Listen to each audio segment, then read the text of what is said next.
Kinabukasan, ang pamilya Granville ay magkakasamang kumakain ng tanghalian nang sumugod si Rickley papasok sa silid dala ang mga mahahalagang balita. Sinabi niya sa kanila na isang murder gal ang papunta sa bayan at darating sa loob ng halos 2 oras.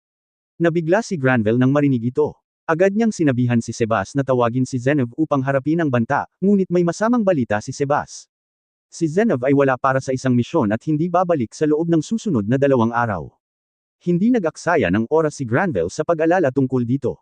Sinabihan niya si Sebas na tipunin ang mga adventurer sa bayan at simulan ang paglipat ng mga mamamayan sa labas ng gate patungo sa ligtas na lugar. Pagkatapos ay nagsalita si Allen. Sinabihan niya ang grupo na pupunta siya at tutulong sa pagpigil sa murder gal. Bago pa siya makapagsalita, nagsalita si Cecil at sinabihan siyang kalimutan na lang ito. Siya ay kanyang alipin at hindi niya hahayaang itapon niya ang kanyang sarili sa panganib. Madaling makita na lumaki na ang kanyang pagmamalasakit sa kanya kahit na hindi niya kailanman sinasabi ng malakas. Nakinig si Allen sa kanya at mahinahong ipinaalala sa kanya na hindi na lamang siya kanyang alipin. Siya rin ang opisyal na mangangaso ng pamilyang Granville at ang tungkuling iyon ay may kaakibat na tungkuling protektahan. Dumiretso si Allen sa panganib habang ang mga tao sa bayan ay tumatakbo sa kabilang direksyon. Alam na alam niya kung ano ang isang murder gal. Isa itong halimaw na may ranggong B, na nangangahulugang wala sa mga adventurer na kasalukuyang nasa bayan ang may tunay na pagkakataon laban dito. Kung hindi niya ito pipigilan, walang pipigil. May isang seryosong problema. Naubos na ni Allen ang lahat ng kanyang mana points noong kanyang ekspedisyon kaninang umaga. Wala na siyang natitirang magagamit at kailangan niyang hintayin na mapuno muli ang kanyang MP bago niya magamit ang kanyang mga kakayahan.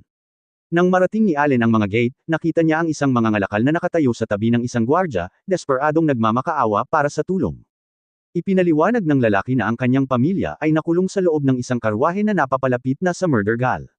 Tumingin si Allen at nakita ang halimaw na kumakain sa isa sa mga kabayong malapit. Naroon pa rin ang pamilya ng lalaki, ganap na nakalantad at ilang segundo na lang bago siya atakihin. Hindi nag-atubili si Allen. Humakbang siya pasulong at tumawag ng isang metal na bola, pagkatapos ay inihagis ito ng may sapat na lakas upang masira ang isa sa mga mata ng halimaw. Nakuha nito ang atensyon. Pagkatapos ay tumakbo si Allen papasok sa kagubatan, hinila ang murder gulch palayo sa bayan at ang mga taong nasa panganib pa rin. Kinuha ng halimaw ang pain at hinabol siya. Dahil wala nang natitirang MP, wala nang mga espesyal na galaw si Allen na masasandalan. Sa ngayon, ang magagawa na lang niya ay ang patuloy na tumakbo.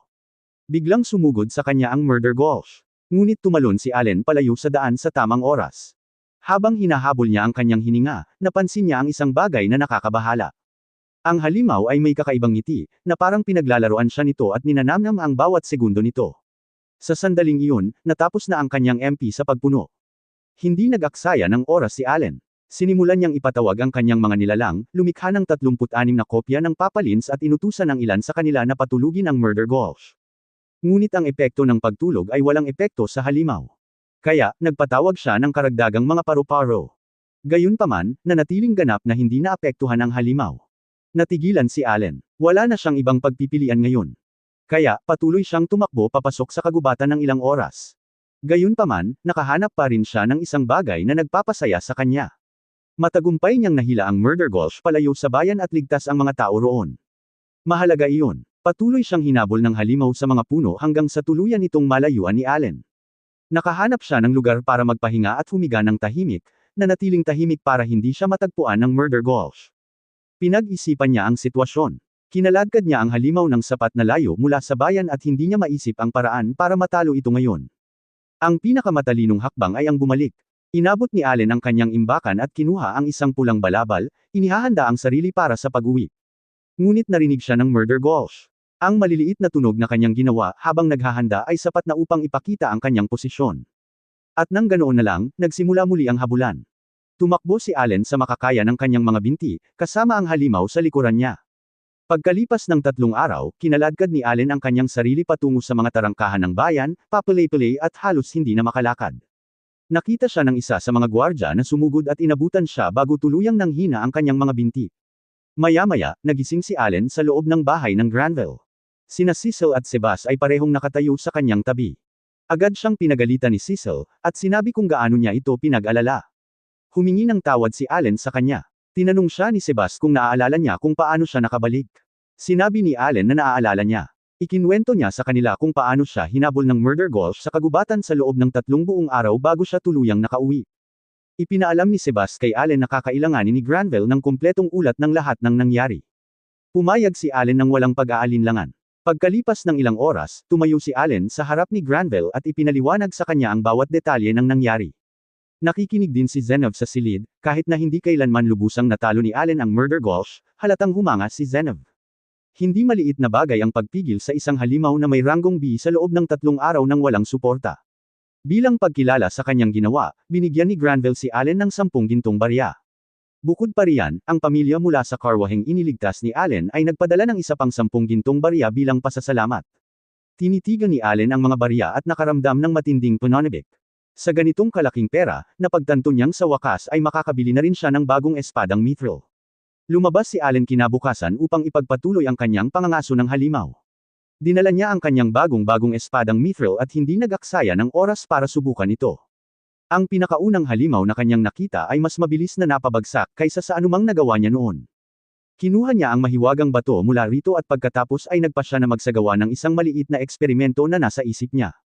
Tinawag niya ang dalawa sa mga lawi na kanyang sinamon habang inutusan ang pangatlo na manatili sa himpapawid at lumipad palayo sa lugar.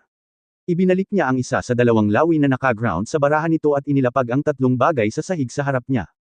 Inilagay niya ang isa sa mga bagay na iyon sa isang bag at ipinakita sa lawi na nakatayo pa rin sa lupa kung anong bagay ang inilagay niya sa loob.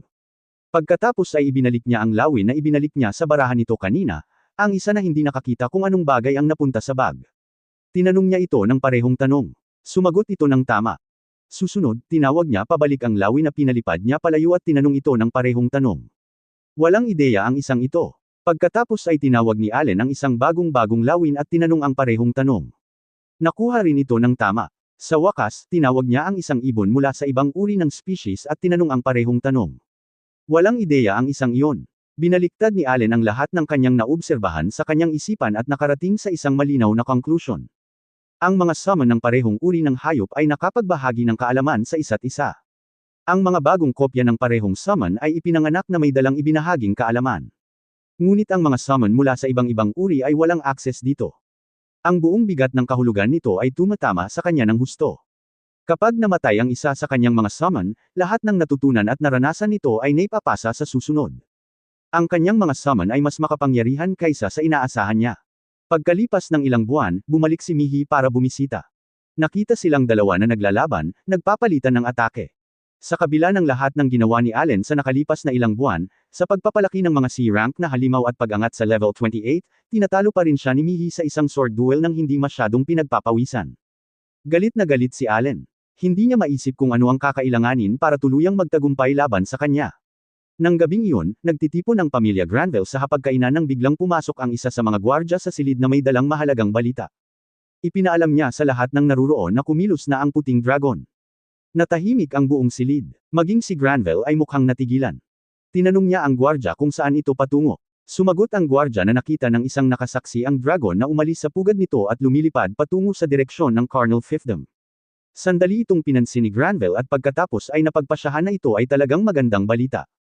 Ang puting dragon na naninirahan sa kanilang fiefdom ang mismong dahilan kung bakit hindi nila namain ang mithril ng halos 100 taon. Ngayong nakaalis na ito, sa wakas ay malaya na silang makapagsimulang magmina muli sa unang pagkakataon sa loob ng 1 siglo. Mabilis na ibinalik ni Zenov ang lahat sa realidad. Itinuro niya na hindi sila maaaring basta-basta pumasok sa kagubatan at magsimulang maghukay. Ang lugar ay puno pa rin ng mga mapanganib na orc at lahat ng uri ng iba pang halimaw. Bago magsimula ang anumang pagmimina, ang kagubatan at ang mga nakapalibot na minahan ay kailangang lubusan munang linisin. Tinanong ni Mihi si Zenov kung maaari niyang tulungan na linisin ang halimaw patungo sa mga minahan. Tumanggi si Zenov, ipinaliwanag na ang puting dragon ay maaaring bumalik anumang oras at ang mga bundok ay mapupuno rin ng mga matataas na ranggo na halimaw. Narinig ni Allen ang lahat ng ito at nakaramdam ng buhol na nabubuo sa kanyang tiyan. Kung maklear ang kagubatan, mawawala ang kanyang buong lugar ng pangangaso. Lahat ng halimaw na kanyang inaasahan para mag-level up at lumakas ay mawawala. Alam ni Allen na kailangan niyang bumuo ng isang bagong plano at ang oras ay tumatakbo. Pagkalipas ng ilang araw, sa araw ng kanyang pahinga, nagtungo siya sa malayong lugar mula sa bayan. Puspusan na ang kanyang MP at marami siyang natutunang mga bagong kasanayan kamakailan lamang. Kaya napagdesisyonan niya na ngayon ang perpektong araw para umupo at pag-aralan ng mabuti ang kanyang pinagtatrabahuhan. Tunay siyang nasa sabik tungkol dito. Ang skill na pinakanakakapukaw ng kanyang atensyon ay ang share skill. Tinawag niya si Hawkins at sinubukan ito kaagad. Sa sandaling mag-activate ito, nakikita niya ito sa pamamagitan ng kanyang sariling mga mata at mga mata ni Hawkins ng sabay.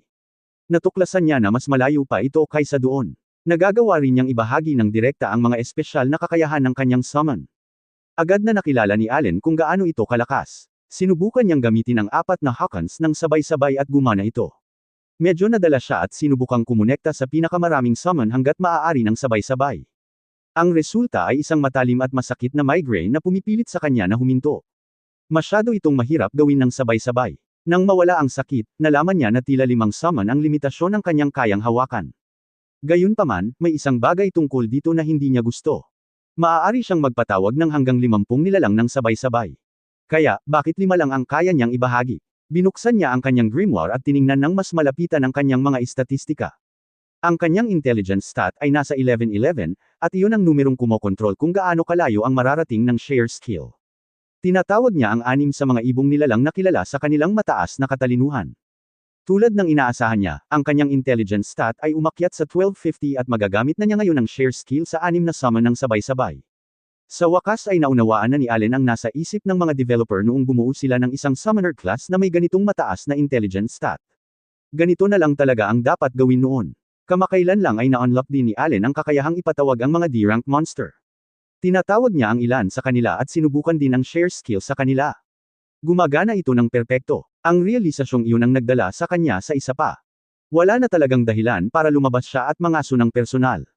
Maaari niyang idirekta ang kanyang mga summon mula sa isang ligtas na distansya at hayaan silang gawin ang lahat ng trabaho para sa kanya. Agad niyang isinabuhay ang ideya, nauupo at ginagabayan ang kanyang mga summon ng malayuan habang gumagalaw sila sa lugar at isa-isang pinapatay ang mga kalapit na monster. Gumagana ito ng eksakto tulad ng inaasahan niya. Sunod, itinuon ni Allen ang kanyang atensyon sa kanyang bagong summon, ang Tater Tots, at ang kakayahan nitong ibalik ang MP. Ginamit ni Tater Tots ang kanyang kasanayan at nag-transform bilang isang maliit na piraso ng prutas. Kinuha ito ni Allen at hinawakan sa kanyang kamay. Natunaw ito sa kanyang katawan, at ang kanyang MP ay muling napuno sa isang iglap. Malaking bagay ito. Pinagsama-sama ni Allen ang lahat sa kanyang isipan, kasama ang kanyang mga summon na kayang mangaso ng mag-isa, at si Tater Tots naman ay kayang panatilihing puno ang kanyang MP. Kaya niyang epektibong mag-farm ng mga halimaw araw-araw ng buwan nang hindi kinakailangang umalis ng bahay.